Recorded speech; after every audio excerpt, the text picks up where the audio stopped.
This video is sponsored by Track Club. More on that later. One city, 2 cameras, 4 lenses. This is the Carl Zeiss Jena 20mm f2.8, the Carl Zeiss 35 Jena f2.4, the Minolta Rokkor 35 f2.8, and the 135 f2.8. And I'm only going to be filming these lenses at f5.6 or deeper.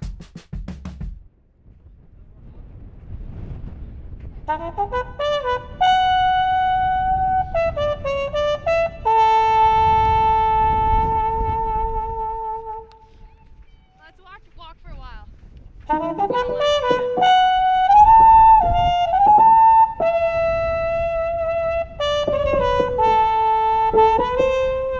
getting sand everywhere.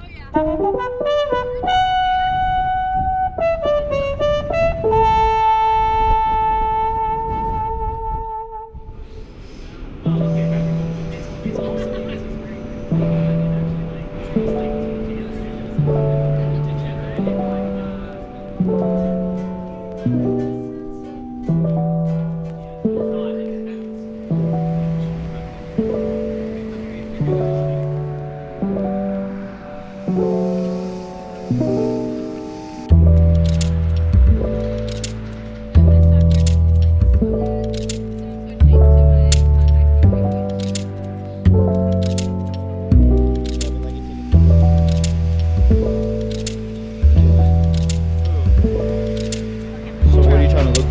Interesting light and interesting people, pretty much.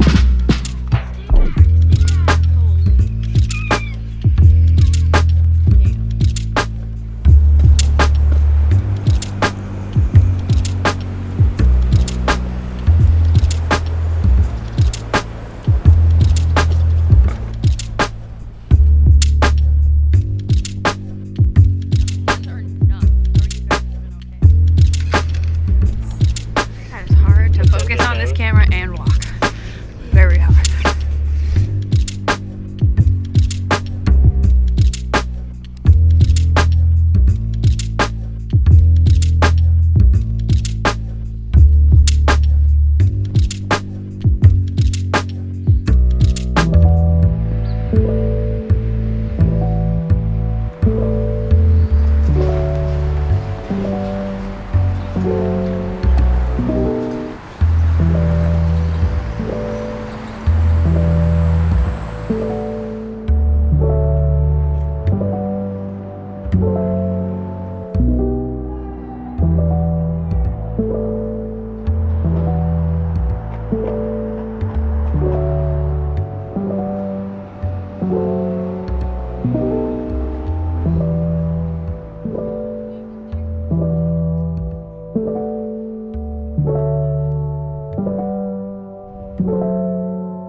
So I'm currently building a Minolta Rokkor and Carl Zeiss Jena set of lenses, both legendary sets respectively.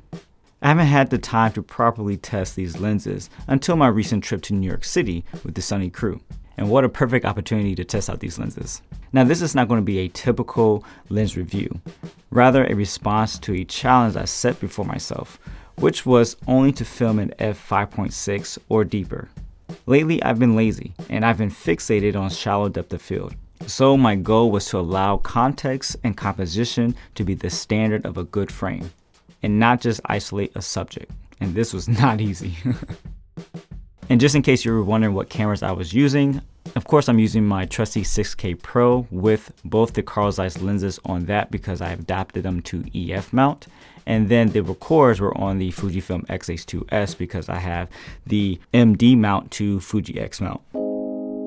Stopping down pointed out a few bad habits I was creating when filming.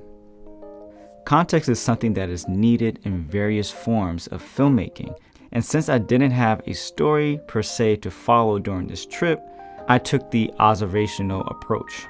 So let's take this frame that you watched in the beginning of the video with that little short I made. You have Niles and Caleb in the foreground and then Taylor's in the background. And so sometimes the temptation is to just throw it out of focus and use Niles and Caleb as separation to isolate Taylor. But if I was to kind of pull together some story element, there's this idea of togetherness as we are all exploring the island, taking photos with each other. So I didn't want to necessarily single anybody out that way. And so allowing this deeper focus to see Niles and Caleb in pretty good detail, and then have Taylor in that midground and in the background of Coney Island, it just brings a little bit more context that we're kind of all this together. If it was thrown out of focus and you had more isolation, it wouldn't read that. It wouldn't have come off that way, I think. In this next frame, we see that I'm trying to frame Taylor off to the right and having this leading line off to the left. And she comes up to the camera and she's trying to figure out what she's going to photograph next. And so if I were, again, to single her out and not understand what's the context of what the area is, her trying to figure out what to shoot next, you are, as a viewer, kind of looking around to see what's a good image too from this perspective. Now, again, could be all far-fetched. This is something I'm just thinking through because this is a good practice when it comes to actually telling a story from page jobs, from whatever. Doing this type of mental exercise, this gives you more of the language and more of the attention to detail that you want to carry through with specific jobs and specific shots that you're trying to create for storytelling. Now, along with context, composition goes hand in hand. And to be honest, I really did like how I was framing some of these shots as I was getting to a groove, because one thing that is revealed is that I was getting a bit, again, too lazy in a lot of different areas. Especially this little thing that bugs me is that I don't hold clips long enough to breathe and I cut it too short. Normally my rule of thumb is to keep recording for 10 to 15 seconds, but I think I should just do it longer and then see what else happens in the frame in that moment.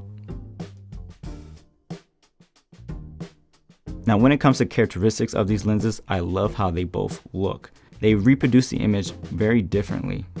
The Zeiss comes off a little bit more cooler. You have more of a neutral profile. It renders detail a little bit better, as well as the color reproduction with these lenses. Now, you will experience a little bit more blue and purple or magenta in the flaring, as you will see a ton here. And the Rokkors are a little bit more warmer. They have a little bit more softness to it, but they really hold well, and they give this more, I guess, like a R quality that I'm starting to notice. And with the flares from the Rokkor, a little bit more green and yellow. But overall, a much more warmer set of lenses versus the cooler Zeiss lenses.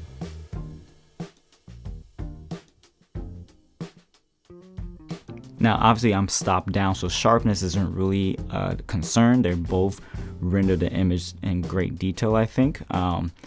If you want to be really nitpicky, the Rokkors are slightly softer, but not in a bad way. So, just want to throw that out there. Now, I do plan on making a much more in-depth review of these lenses. This is, again, I like this approach of coming from the more emotional side rather than the technical side, but they both are needed to have that conversation. But just right now in this real world scenario, I think this is doing quite well to give me an understanding of where I can put these and use them. And again, I really love the Jenas on the 6K Pro. There's something about that combination, especially the 20mm lens, is just so beautiful. I couldn't stop using that combination with the Jena and the 6K Pro. It was just absolutely beautiful. Now, real quick, I want to just jump in here and talk about today's sponsor, Track Club. Now, I've been using Track Club for the past 5 months, and I really actually liked having no pressure to talk about it as much because I really want to dive in and actually use it. And what stood out to me about this versus the other music platforms that are out there is that you have the ability to use stems. And I've realized as a filmmaker and as a content creator, sometimes when you're just, only being able to find that one song and you can't do much with it and you have to use it, and it's a great song, but like you have no way to take out a particular instrument that you don't like to hear, or you want to cut out the vocals. All those things are very limited with platforms that don't have stems. Being able to do this is so much more useful as a creator. So just to further explain what the remix tool is doing, let's say you're on the website and you find a song that you like, and so you click over before you actually down just that song. If you click over and you expand it into the remix, you can actually listen to each stem and turn on or turn off what you don't want and what you do want before you even download. Now, the easiest way that I like to do is just download the whole stem packet because I might want to use it later on.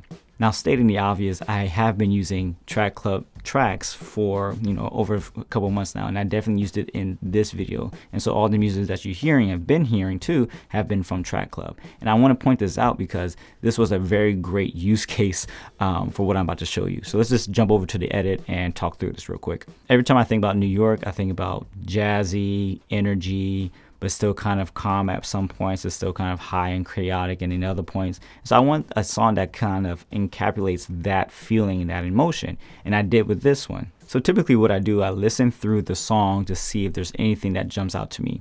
And I know I wanted the beginning of this little track, this little sequence, to feel nostalgic. So I wanted these horns here that were playing in the song.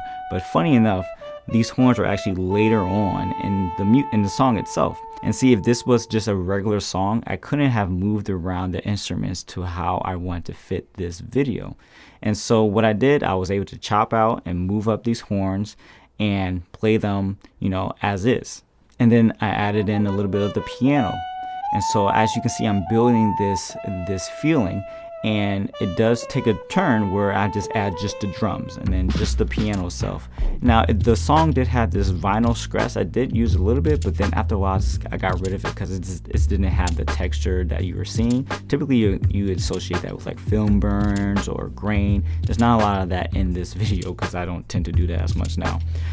So I got rid of that. That was, I was able to delete that, and still it didn't miss anything in my opinion. But see, as you're building your edit, you can build your music as well, and then you have complete control over what's happening and what you're hearing. And so this is why I think having a tool like the Remix through Track Club is just very useful. So if you're interested in this as well, there is a link in the description. You can get a trial. There is a kickback for me, that's helping out the Sunny crew.